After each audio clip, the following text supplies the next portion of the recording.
Hi, everybody, and welcome to our review of the California Ghost Kings 3-track EP called Slingshot. My name is Holden and Stephan Roy, And hey guys, it's your lady friend Bonnie. and we'll be doing our album review for California Ghost Kings 3-track project Slingshot. And it's great to be discussing the Mr. California Ghost King one more time. This is a bonus episode of the Headspace podcast, the show where we break down new hip-hop projects. This guy dropped March 13th, 2020. He qualifies as new. Yep. And we're going to give you our thoughts and opinions on each of the tracks involved in this project. So that's about the little short synopsis at the beginning. What we do here. It's going to be a quicker episode because it's only 3 tracks long, but that doesn't mean that we're lacking stuff to talk about because the California Ghost King has packed these with content. Big ups to Urban Logics, who just helped link up this whole episode even happening. So we appreciate you, and that's what's going to go down. Sure do. Anyway, we like to start off each episode just with a little contextualization of how we are familiar with each artist, just for the sake of it all. In this case, Bonnie, why don't you tell us what you know about the California Ghost King at this point? Well, we have reviewed one of his albums already, so I mean The that's Pro Tools Calls of Zion. Yeah, exactly. So I mean that's pretty much what I know. So we have listened to a whole album, and yeah, just gonna keep going. And we've, I like personally have met a couple of the dudes affiliated with California Ghost King, just through the different events they've been involved with, and you know, just the people I've met along the way. They've all been super sincere and great people. Always, like, I just won't forget that. And again, I might just say this a few times on these reviews, that the first people to ever hit me up back after saying we'll get in touch with you one day to perform, a year and a half later, may I add. A year and a half later, they followed up with me, and it blew my mind. It was like, that's a level of like, so now that I'm like in my 30s, a year and a half doesn't sound that preposterous when I've made people wait probably just as long for things in my life. But like, it was just really like cemented in my mind that that they were good people. Yeah. And I really just appreciated that. Otherwise, we've hung out with Mr. Urban Logics a few times. He's a good person, and basically they're from the Sovereign Music Movement. I felt like I should just cite, you know, the name of the group. Yeah, they're founded, I don't know, they're in LA and Montreal. Okay, I don't know exactly where they're at and But everything. like I think there's also like, you know, some of their crews in Toronto as well, if I'm not mistaken. They're like spreading. Yeah. Every time we talk to Mr. Logics, we got an update as to just different moves that could be going on, you know. But basically, they're producing a fair bit of music. In my opinion, it's of a pretty high quality. And as far as I can tell, the support that they have in the Montreal music scene is pretty powerful.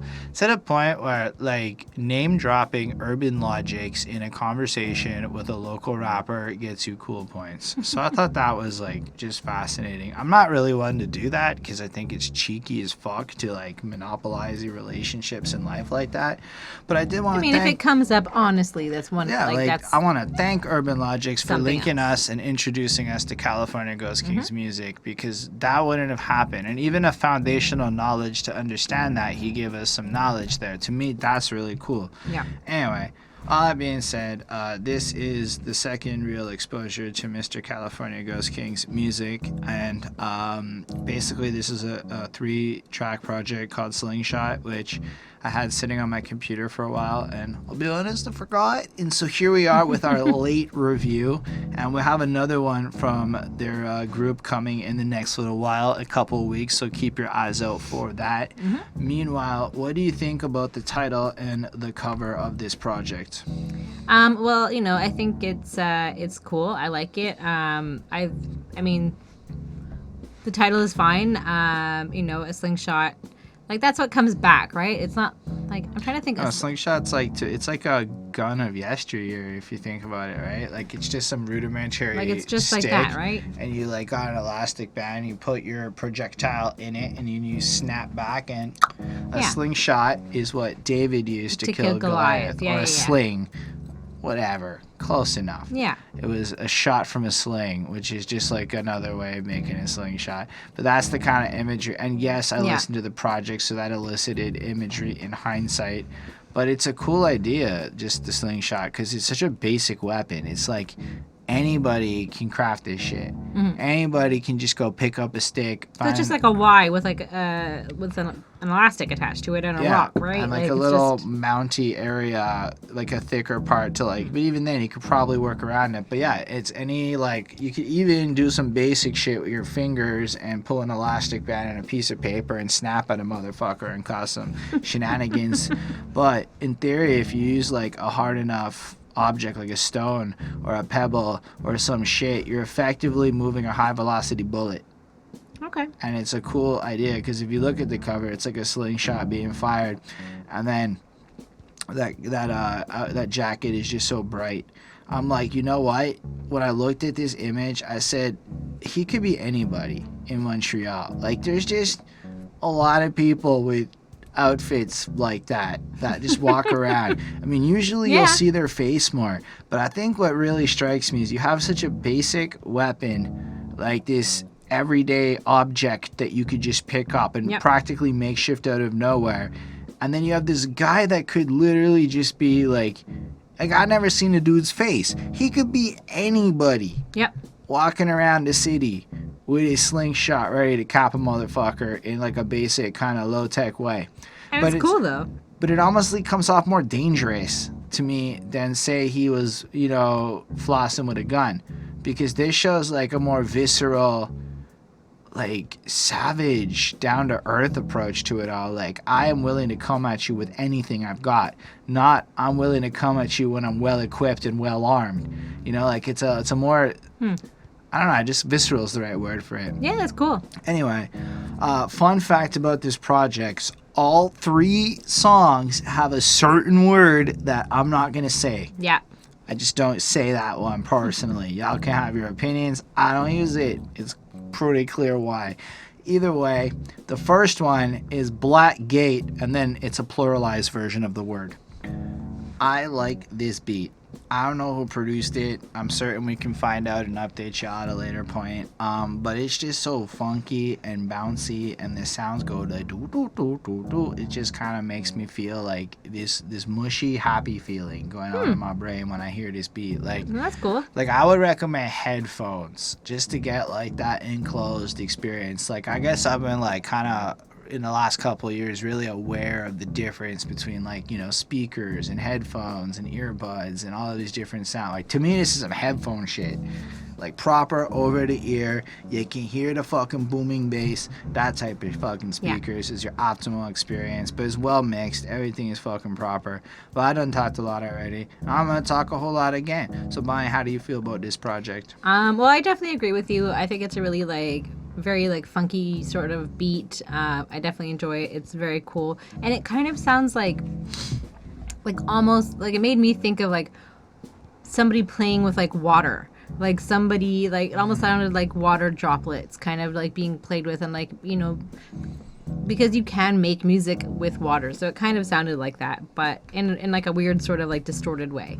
So like he's like feeling energy and just sort of like commenting on like what he's seeing, and like kind of commenting on society and just the way people behave.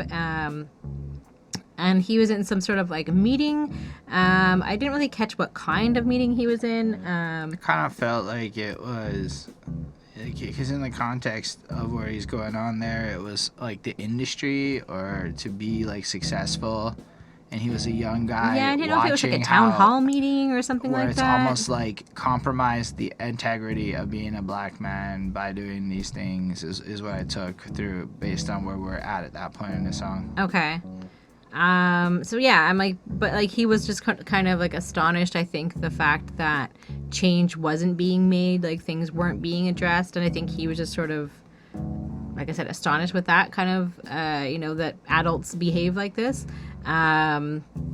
which is kind of interesting to hear that, that perspective, and it is pretty good. I did feel like, for me, like I felt like the production on this one could have been like a little bit better. Like it's like it was still good, it was still sounded cool, but I feel like there just was something that like an adjustment that could have been made. Like it just didn't feel like it was completed. I'm not sure. Like, so I feel like it's kind of static if I were to have any criticism on the instrumental choice. And what I mean is it doesn't change a lot. It is basically that loop with small variations for like the whole way.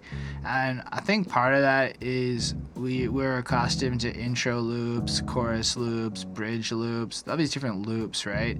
So in a sense, beats tend to evolve more, and this is just like one long verse over that thing for like 3-ish minutes without a whole lot of changing. But I happen to really like that groove. I thought it like worked, and I felt it the way Ghost King kind of rapped over it was versatile and alive enough to like work within the realms of it and show off kind of like a few different flow cases and shit.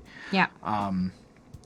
Yeah, no, I can kind of get where you're coming from. Where like I imagine if I played this over and over and over again, I might get tired of the beat.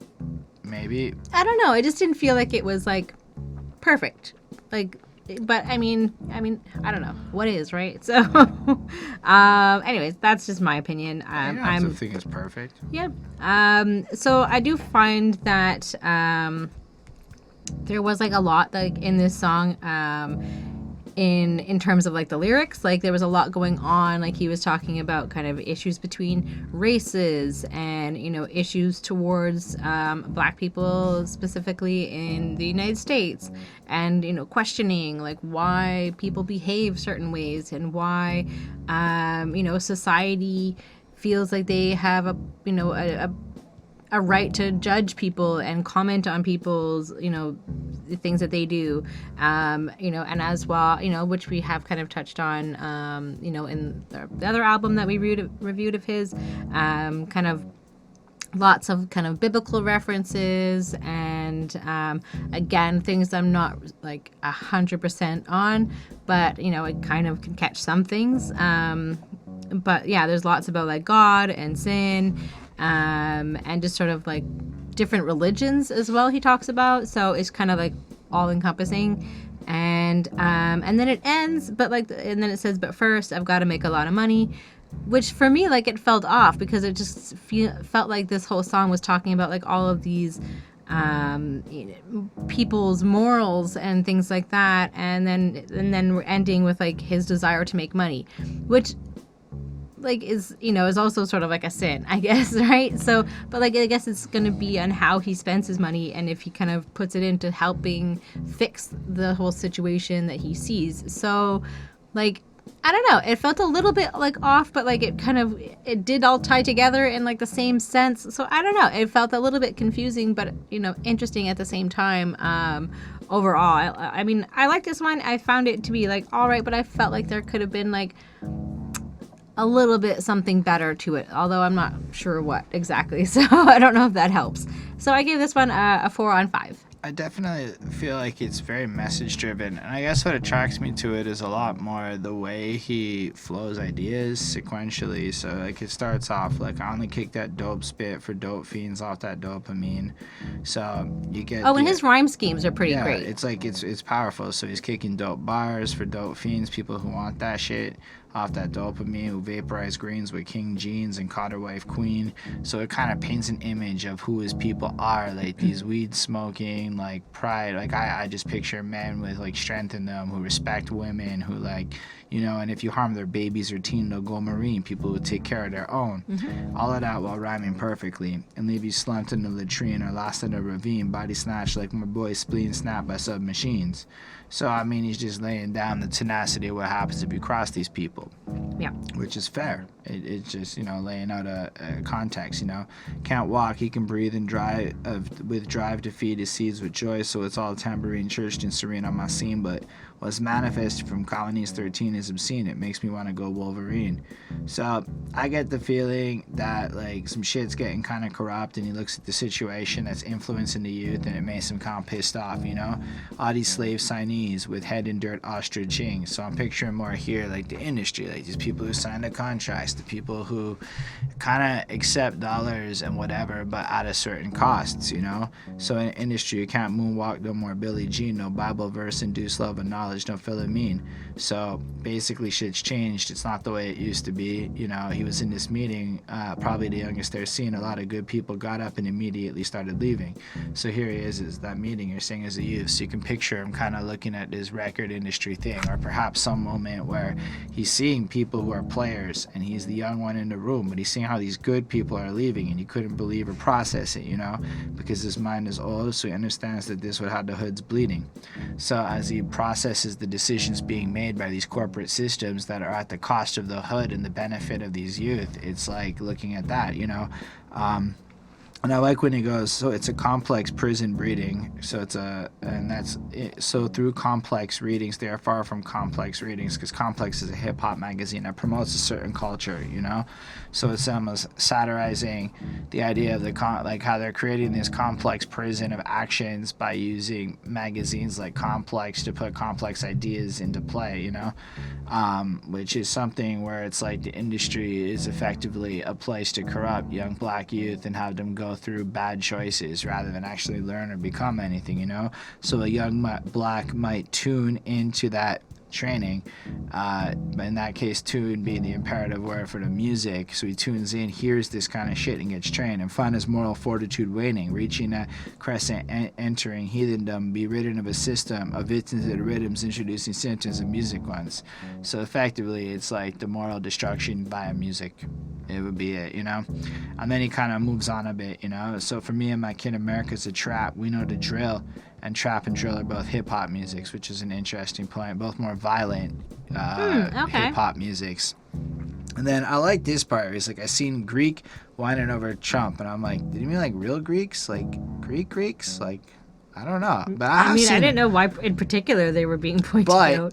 But I would just like to say, as a Canadian, it's kind of weird how much so many people care about Trump. I mean, like, Canadians, myself, and the people I see around everybody, because he's crazy. But they don't care about Trudeau or Canadian politics. The people who care about Trump and follow that dude's politics, but if can't it be has bothered. something to do with Trump, then they'll care. Anyway, so I thought that was fascinating, and I kind of like looked at it like people who are foreign, you know, like why do you care about this guy? He's not your dude. Like, for one thing, that's at least what I took from him. Maybe there's some ulterior meaning, but it's like there are a lot of people whining over this guy when it's like, what? Like, who the fuck cares what random ass Canadian Montrealer fucking thinks about Trump? Nobody fucking asked our opinions. Shut the fuck up, Canadians, with your damn opinion on Trump.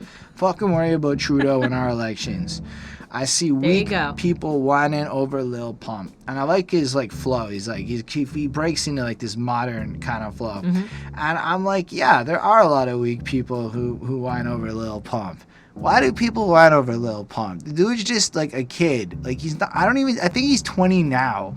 And it's like, dude owned the charts and got his bag and did his shit. And perhaps he is a complete moral degradation of what we should be representing. But perhaps the men whining about this kid that took their bag aren't very strong if they let this kid come through and take their bag. Like, I never understood these old heads who are so pissed off at the youth for doing something that sounds nothing like what they're doing. Because, like, public interest isn't there. Like, yeah. Unfortunately for the California Ghost King, he's fucking far too smart to ever get a pop audience. Like, he's just too smart. Like, he's gonna get geeks like me feeling his shit. Because, you know, literary encompassing. And yes, over time, more and more people, I think, will become more woke in the sense of caring about literacy. And I don't mean any disrespect, California Ghost King, because, yo, this shit was meritocracy. It would not be like that. But the truth is, when you have integrity, real lyrics and shit, you're like probably not gonna do as well as the guy who banged off on Gucci Gang. Like, that guy banged off because Moms was singing Gucci Gang. That's why, because if you can get the moms, the fucking suburban moms who frankly don't care what the songs are about, the ones who sang mask on, fucking mask, like, anyway, it's a fucking different universe. I don't know where I'm going anymore. But then I liked where it's like on some Bubba Gump, which is a weed strain, shrimps in the mind. And then Bubba Gum Shrimp, I just found out is a real fucking company, but it's also from Forrest Gump. Yeah. But I kind of like how that, like, they're shrimps in the mind, like, they're weak in the mind, because something like a little pump will fuck you up. It's fucking great. They can rap, but they blind to the grand design that keeps my people frying. I'm pretty sure Crisco, what he references next, is that shit that you use Crisco when is frying shit. Like, I don't, shortening. sure. Anyway, and then I like how his whole fucking accenting shifts in the next part when he's like, wicked rulers over the ethnos use the demos against Israelite pharaohs who learned to shoot arrows alongside righteous, and then he flips it a bit, fellows, as Philistines attack the ghetto, that prompts to act close to the narcos. And then like the way he's just doing it, it's this cool melody to it, and it fucking is proper without reading out every other fucking bar in it. I did enjoy when it goes in an overpriced lease of a Hollywood condo with a thought fiend from Toronto, because that kind of references a little bit of the fake life of Toronto, and you could look at their condo situation as like where Montreal's heading, and it really is like these fake ass Hollywood condo lives with these I mean, I guess, yeah.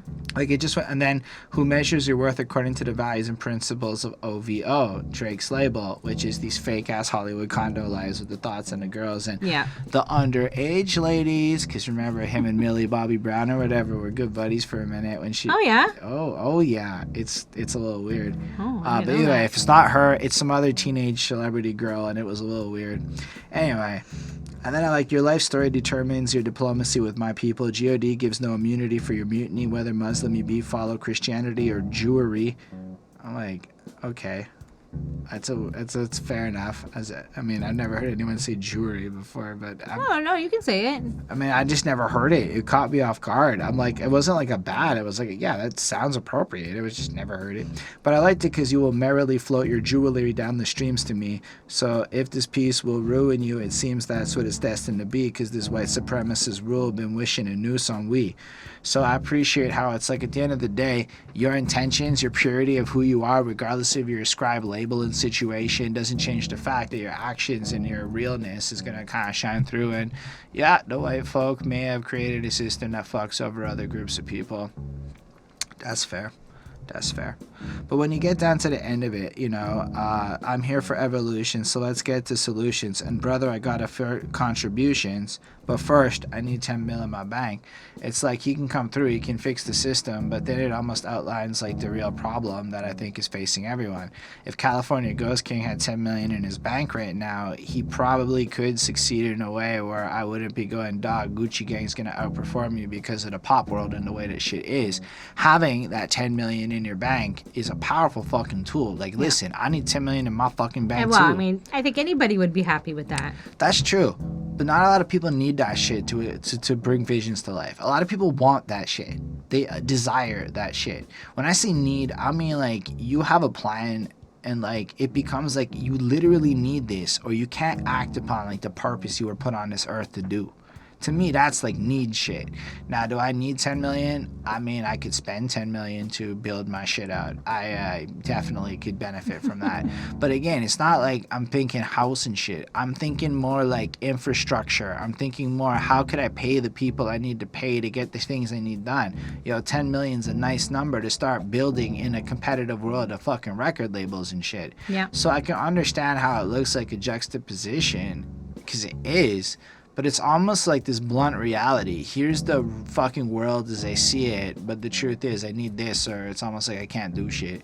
Maybe I misinterpreted it, but that's how I took it. I thought it was fucking clever, smart, and I give it a 4.5. Nice. Next up is Dom. Alright, Bonnie, how do you feel about this one? I really like the way that this one like kind of opens, and it kind of feels like an ominous religious choir or something, like singing. It starts off, it's definitely a little bit more like you kind of get like the feeling right away of like how it's supposed to feel. And this is more about like him and like the rap game.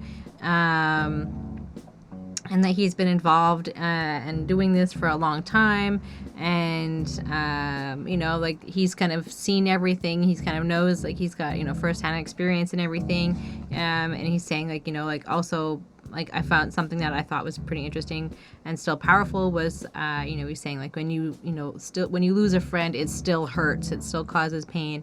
And I think that's, you know, also to say like, yeah, like this rap game, it seems like, the life maybe people want, but like there are costs that come along with it, unfortunately.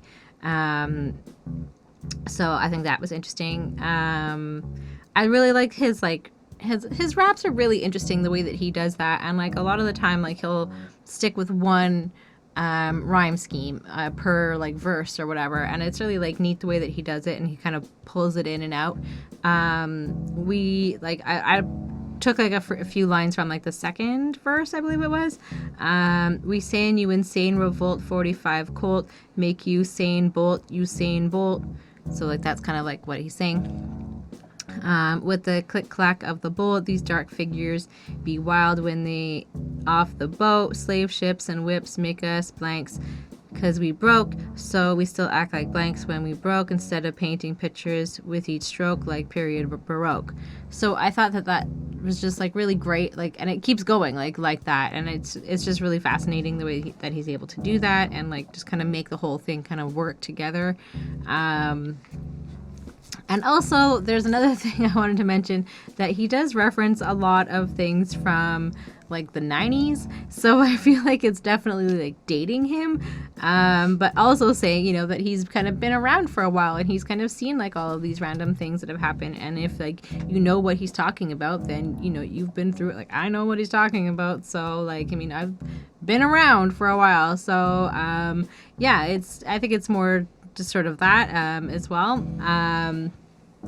And just kind of questioning the freedom that Black people have or don't have, and how kind of, Black people, and like he's himself included, can be dumb for thinking that that there is that it's sort of like a hopeful, not really hopeful sort of a song, unfortunately. So it definitely has like a cool sound to it. I really like his like rapping style. So I like this one. I gave it a 4.2 on 5. It's like a track that's over 5 minutes but doesn't really have a hook or a chorus. It just kind of keeps going in chunks, and then there's chunk after chunk after chunk, and each chunk kind of brings an idea. But I realized that like the slingshot is him like taking a slingshot to a corrupt industry, right? Because there is the main focus across each of these songs about like I'm certain like when his use of the N-bomb, it reminds me of that Chris Rock skit describing how there's black folk and then there's, and like kind of creating this division of ways of being within the community. Yeah, I recognize how delicate the subject matter I'm discussing is, but fuck, I mean, that's just kind of what popped into my head. But still, like, it's kind of like it's going an attack on a level of ignorance that's being pushed and promoted via certain people, typically entertainers, Right. It's kind of what I felt from that. But just to go on what you were saying about his rhyme scheme, the way he starts this track off, like, shout out in shouts war, and he's about that, he's coming through, but he's about that talented tenth won't peddle my talent for a tenth of a talent to pay for the rent from my tent. It's just dope the way he makes it work, how he can overuse shit like that. So talented tenth, well, so he's like, I guess of the 10%, won't peddle my talent for a tenth of a talent to pay the rent for my tent. And I think a talent is a reference of a currency, so it's like I'm not gonna short sell myself to pay the rent. Okay. Which is a convoluted way of saying it, but it's dope. Tested, so still tempted to tack titanium on my teeth. So I guess that's like, tempted to like grill up and look a certain way is what I would assume. At times when I'm weak to get rich and pitch to be Def Jam's bottom bitch, but too much iceberg flows through my same slim, I'd rather be its pimp. I think Slim Pimp is a rapper person. I know Def Jam, I know what that is, and I got the point of this is he's too real to sell out to an industry. Too much mileage on that hoe. I'll drive down a whole new road. And I appreciate that sentiment of just there being too much mileage on the hoe that is the record industry. It's not like a Def Jam. Like, I mean, it's such a legacy name. Like, if you wanted to come through in 2020 and do anything, like, how the fuck do you integrate into a Def Jam culture? Like, it's, like, how do you do it if you're not Method Man or, like, one of these guys? Like, I don't know. Like, it doesn't seem like record labels make a whole lot of sense anymore. if you're trying to be like distinct. Anyway, but I like how he kind of goes on and references his name a little bit, you know, but the truth of their existence is totally controlled, you know, that's kind of what it is. So the ghost sing of spring underground until you revolt to become the foretold king has come, you bitch ass run is done. Get it? The ghost king? Nah, but that's fun. But I like the fact that he's one of the dudes that's like holding it down, saying there's a reason to fight. There is a revolution that's coming underway. There is purpose in giving a shit and representing something. And then like to flow it through, like, okay, you guys all playing your little game, but me, I've been rapping before you could buy a book on how to rap, because there now are books on how to rap. Personally, I've never read a book on how to rap, but they exist. I've been rapping since when battling could get your whole crew clapped. That's fair. That's a thing that doesn't happen quite like it used to. I've heard some stories of the olden days. And most of it for knowledge is saving thyself from catching a rap. So in this case, it's basically like you're rapping to get out of the situation of catching a rap, in this case, you know, a rap sheet. So on sheets of murdered trees, I learned reasons to write rhymes, easing the pain of disease and loss of identities. We still slain from these stillbirths. We got money from without wealth, my people, we still hurt. And it's almost like it's like going from this battle-esque situation of a certain life to learning how to cope with the mechanism of songwriting to gain money, but to realize that without an actual sense of wealth, people are still fucked. And that's kind of like a reality I kind of understand a little bit, because while I'm not black, I do come from poverty. It's not like there's any wealth in my family, so it's the realization of like what wealth is and how much it cripples entire situations. It's kind of fucked up. So on Tuesdays and Thursdays, you better watch for the sweep. That line went over my head. No idea what the fuck it meant. But for the rest of the quarter, you better watch out for the king. Alright, so come for the king. I mean, this is clear to me. Watch out for him. But yeah, I didn't catch the reference. Steadily growing the sovereign tree, because the sovereign music movement, and it's like a tree. Yep. And that's pretty dope. They have a tree in their logo. I can see the Flavicon on my computer right now.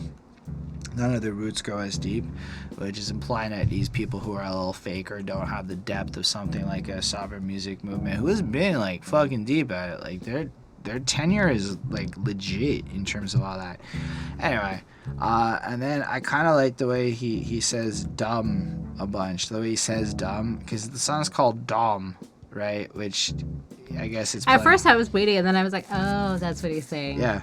And then I kind of like just to following up on the Baroque piece, right? So in that part where it's like, you know, the bolt part, and you're looking at how people just kind of play along. But if you were really kind of fighting back and think about it, like there should be some kind of a revolutions, but instead we're all kind of slaves and people are kind of acting broke, so they kind of wild out instead of creating like the magnificence of who they are, like period piece, like a Baroque, which I thought was like really fucking cool. It's like, why don't we treat ourselves like high art? Why does it have to be such a broken down like situation, and why do we have to act the role that was like set out? Fugazi's on their period over performance placement and smoke. Young and old jokes, white nose labeled distasteful off the coke. Didn't know I was a god, good thing that you awoke. For if you disrespect the Holy Ghost, your sin's breath may be choked. I think that's interesting, because it's basically like you can just picture all these old white dudes sniffing a bunch of blow, monopolizing how they can take control of a situation, but didn't actually enforce the idea that these young people could be gods, could be like people that have strength within themselves, so they disrespect themselves in a sense. Anyway, I thought it was just really powerful, and then it just keeps going. I thought it was cool when he goes, pace out hip-hop, we sit atop with the gods, bars upon bars, Kerrigan dancing your knee with the crow, Brandon Lee. Yep. That was a very dated line. Yep. Get you blowing like you was from the set, though. Get it? Because Brandon Lee shot himself with the gun and blew it himself. Anyway, I'm Batman in the shadows, shining light on all the shade they throw, or crafting some jade into stone. As a maker of high art, thou shalt see. And it's like you get the sense that he's coming through creating this more cultural impact, culturally significant art piece, you know, and that's kind of what I'm feeling from these bars. And then like his voice gets all fucked up, and he's like, young dime thought she was an Einstein, so she cried when she got sodomized by a Weinstein, but we lost Hebrews get killed by the police, can we say me too? With positions carved out by blue blood slaveholding rules. When they sing I was born to be American, does that go for slaves too? Can we truly say me too? I thought that was really fucking like way interesting, and like dated in a very different kind of way because it's very relevant to today, showing. Yeah. So he's got bars from the 90s and then bars from today dropped into the same thing, where I think it's dated in a good way. Like, it shows the range of it. But that's an interesting point. Like, it's basically like saying, yo, those girls that kind of dress out a certain way until they get harassed by a creepy old guy like Weinstein, thought she was all brilliant. That's like a scenario. So I guess there's a criticism for a lifestyle there. Like, you shouldn't act surprised. Now, not to say that this happens to all women or anything. I don't think it was meant to be like that. I think it was kind of implying like this is just the other side of the coin. So you have all these guys acting hard and pulling away. Meanwhile, you have all these women who act out in a, for lack of a better word, a hoish kind of way. And then all of a sudden you have like these people who might take advantage of that, which it's not okay, but it's just kind of what it is. But then lost Hebrews get killed by police. Can we say Me Too? And then it kind of plays on the idea of Me Too, right? Yeah. And the inclusion of different groups in different situations. And just the idea, I was born to be an American, does that go for slaves too? And then that's a powerful line to me, because it culminates like, does it? Like, were the people taken from Africa forced onto slave ships to serve at the, greatness of white men? And like, is that really the people who were born to be Americans? Is that who the American dream was really for? And I like that kind of level of questioning. Then you get that chorus comes in where he's like, yo, fighting for my people, free, dumb. And I like that. I like how it's like free dom. Yep. I'm like, that was kind of fun to me. And then the way it just kind of ends with the I'ma slay me a giant coming after Goliath, like it just, I like that, because it's like understanding from the jump the complexity of the battle that you're facing. Like, yo, to be a revolutionary is like a life of complication, of knowing that you're taking on giants, being little David. So I really appreciate like where he's coming from, and I just like the fact that like people still feel this way and have this level of passion and want to educate and push it. Like, yo, we're about to do Public Enemy, right? If we think about that Public Enemy messaging, it's basically a lot of the same shit that was in a core principle kind of way. It like taps into the same shit. So it's like the fact that there's still people willing to fight and push a message like that to be what could be perceived as a public enemy, to me is admirable as fuck. I get another 4.5. I definitely feel like this goes on like a list of shit to put on when it's time to think. I don't know that I would like jam out to either of these two, but I would like put them on when it's time to like feel some shit. Anyway, there's still one more to talk about on this, and it's time for that. All right, Bonnie, how do you feel about this third track on this trifecta we've been going through? Well, so this one he's basically screaming at the beginning of it, so it's quite intense. And he definitely he's spitting like hard, and he's talking about that he's dealing with systemic racism, and just kind of like dealing with all of that. And I don't know, like there's like all kinds of like references. There were like I don't know, there's nothing that's like really like sticking out for me. But in like the second verse, he's basically like, he's kind of like, as you're listening to it, he sort of yells parts of it. So it adds to like the weird eeriness, kind of like urgency of this song. And like he, at the end, he's sort of like, he's all types of like N-words, whatever, I guess. And he's kind of saying like he could be, any black guy or whatever, because that's kind of how he feels, while at the same time being any particular black guy that, you have an opinion about, or a stereotypical opinion about, like he's, all of them. He's everybody. Kind of like Whitney Houston when she's like, I'm every woman. Sort of like that, but a little bit different. So it's pretty intense and powerful, and I like that he definitely is energetic on this song for sure. So it's definitely, like I said, intense and powerful, and it's pretty strong. So I give this one a 4.4 on 5. I like it because I feel like it's an interesting twist. The other songs seem to kind of like comment on that word talking about other people. Mm-hmm. In this case, he's flipping it, saying, all right, y'all have it in one direction. Meanwhile, I'm this version of it. I'm that guy to come through. And he kind of like flips it and shows that, like, you know, almost takes the power back with it.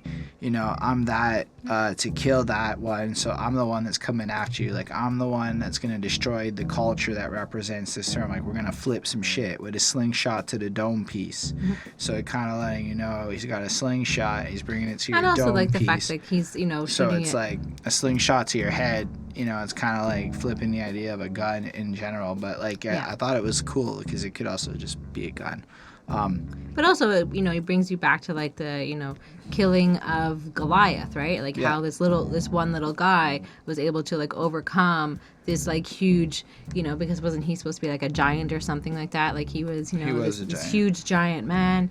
And I think in this case, it's something that's, you know, systemic racism that he's kind of having an issue with. So like that's the giant that's in front of him that he's trying to kill. That's fair. So I noticed that the verses in this one are a little more reference driven. So the hidden figures, so that when kids see Ghost, kids get it, he's the California Ghost King. But Kids See Ghost is an album from Kanye West and Kid Cudi. So I thought that was fascinating because it's a relatively recent album. I guess it dates you, but it's dated in a more modern way. Yep. I'm that one. So it's cool because like people see the hidden thing. He's that guy is coming through. Francisco Mirandez pulling triggers. I don't know who that is. That's fine. And all that Mangere Sangers. Even before I grew fingers, a dead is all she saw that I am. But I killed my dead, so that's all that's left is I am. And I feel like it's like going through this internal process of overcoming and shit. So to the point where he's got more influence than Ye, more clout than Jay. Which, I mean, I hear words like that and I get what people are trying to say, but I take these words like in a literal sense. It's kind of hard to agree, but I get what you're trying to say. It's like on a spiritual level, he's absolutely probably correct. Like at a spiritual strength kind of way, he's got more influence and clout than both of these men. And you know what? I would agree. Everybody and their brother spits harder than Coombs dancing after Yahweh took Biggie away.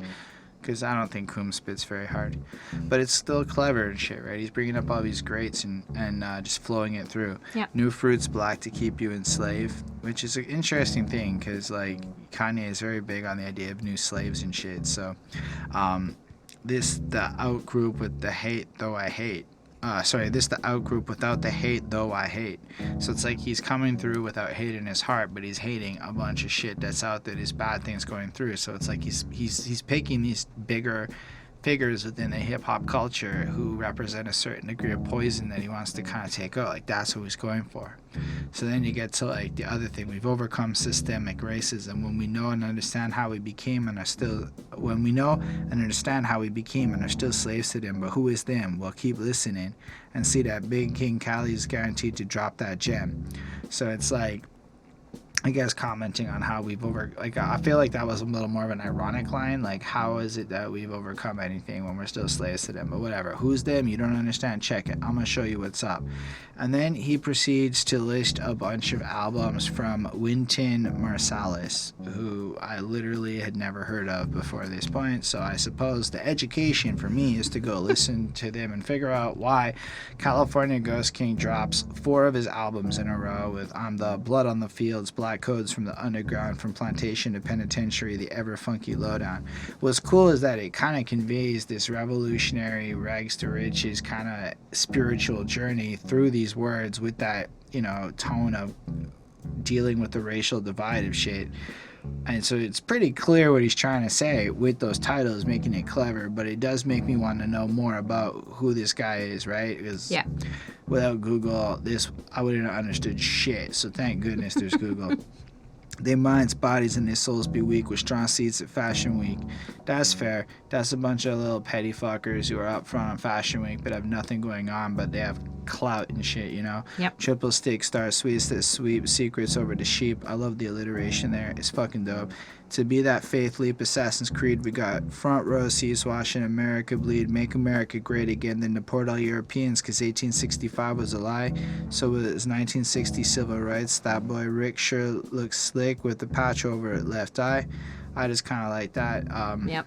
In general, it's like this commentary on how a lot of the a lot of the bullshit of what America is just that. And I do like the idea of watching America bleed right now. You can kind of see it playing out in real life, modern television, as that country's fucking imploding at the moment.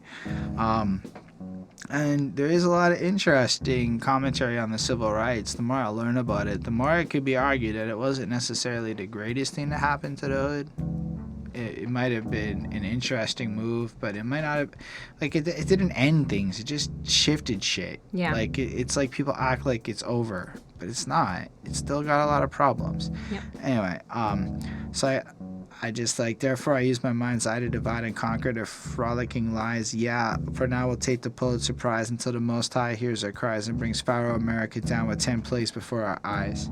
Then blast into the chorus. And I guess it is a really powerful idea of just holding firm, fighting strong until God comes and destroys the mighty empire that's fucking it up. Like, America is nothing other than a modern Egypt where you have black folk representing the ancient Hebrews and being the slaves building up a system. Yep. Which is kind of what a lot of the entertainment industry has done to people in a lot of ways, especially if it brainwashes people to pursue activities and lifestyles that put them in jail, where effectively the 13th Amendment creates slave labor.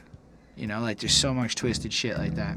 I like this one a little bit more than the other one, so I gave it a 4.6. I Nice. felt like it had an energy where, like, I Yeah, could for bet. sure. This one, like, sounded like it would be the most fun to see perform live, in my opinion. That was about it. Yeah. So I guess for like this little 3-track EP situation, I gave it a 4.6. I thought it was well rounded. Like, I don't think it's fair to put EPs against albums because they're kind of different beasts. Putting 12 tracks together like Pro Tool Calls of Zion is True, a more true, impressive feat than 3 tracks together. But yo, these 3 tracks do a lot to make me feel like I'd be hyped to see what he drops next. Like, I like the idea of learning knowledge through bars. I feel like music's a powerful way to combat a lot of the ill sources of information. And the truth is, if you speak truth through music and it's banging enough, you can influence people. If people can hear some shit like this, how many people, like, I watched this Public Enemy documentary, and how many people were saying, like, the first time they heard Malcolm X's name was in Public Enemy's bars. That's So they all went amazing. ahead and, like, read that shit. So just, like, looking at the power of music and revolution, it's like, this is a powerful way to get the point across, and I really respect and admire that shit. And I think that the 3 songs have a distinct feel to each of them. They definitely carry a story of painting out the industry and its toxic nature for what it is, and then representing California Ghost King as the solution to the problem. Yeah. I liked it. Yeah, I mean, I gave this overall 4.2 on 5, so it's an 84%. Overall, I liked it. I think that I mean, his style and like his flow is really interesting, and the way that he rhymes is always like great. So I very much enjoyed that. It's fun, kind of like listening to like a more kind of local rapper, and I like kind of like the references that kind of get thrown in, you know, here and there. Although there wasn't too much about Montreal, but on this one, but I don't know. There's something about it that just like makes me want to listen to it because I feel like it has like a Montreal influence in it, which is always nice. So yeah, overall pretty good. Thank y'all for watching this. We appreciate you being here with us. Definitely check out the California Ghost King. All their stuff should be linked below. And support them because that's cool. That's what we like to do here. Yep. Let us know what you thought in the comments, what you think of Mr. California Ghost King's work. Definitely like the video if you did. Then you can subscribe to the channel for more reviews. And special thanks to the patrons: Ismail Dempsey, Chris Powder, Jonathan Barnes, DJ Black, Hurricane, Lindo Williams, and Scribble. They're dope. They support what we do. Yes. Help us get to the next level. If you want to see us review albums, it's a great way to get us to do it in your timeline more so than my timeline. But yeah, if you want to see us grow, that would be super helpful. And I make music myself. You can check that out on Spotify and whatnot. Links, all that in the description. On top of that, on this channel. So yeah, it's a pleasure being here with y'all. Live long and prosper, everybody. Bye, guys. Go wash your hands.